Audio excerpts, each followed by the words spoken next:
people are coming up here to have a different lifestyle. They like to hike and get out and enjoy nature, and these cabins fit in to that mentality. Joe Webb was very prolific with this construction, and architecturally he utilized the location. That's why they're all individual works of art.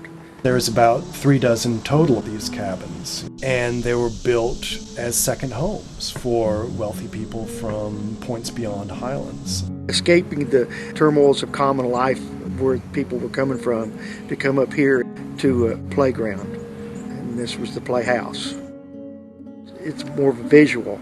It's not a house that you would commonly see anywhere else. It was a house that was built for this area, blended with this area, and naturally flowed with this area. And the original cabins are really highly sought after. There's, all type of different sizes that he did, from the littlest one-room cabin to things that were really large, almost like a mansion back then.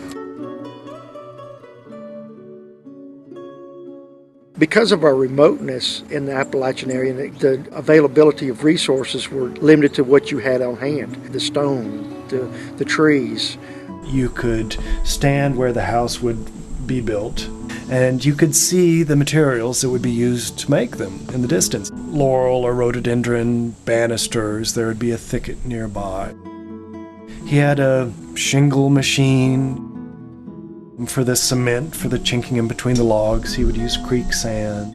Mr. Webb owned all this Webmont area, and so he cut a lot of the trees off of this area that he used, and they would stack them up and dry them out, and then they would set them up for the cabins and put a roof on to let it dry out for 2 years, and then they would go ahead and chink them to let them get weather tight. A lot of the builders today use his style railings and things like that because they're just so timeless and so sought after that it improves any type of construction.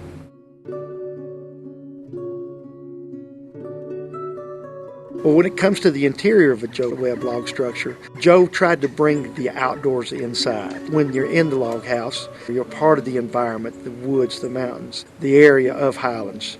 Joe Webb was able to pull architecturally all these different spaces together with the open ceilings, which a normal log structure wouldn't have had an open vaulted ceiling or an open staircase. And a lot of his kitchens had wooden hinges, sticks for different things to hang on.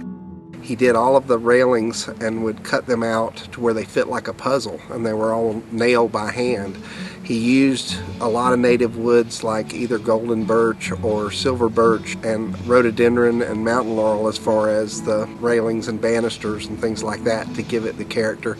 He even went as far as to build a lot of the furniture that went into the houses themselves to where it had that same rustic feel. People have kept them up in very sensitive, historically accurate ways. Most of these structures have been passed down from generation to generation to generation. The families loved them so much. This was always the one spot the family considered home.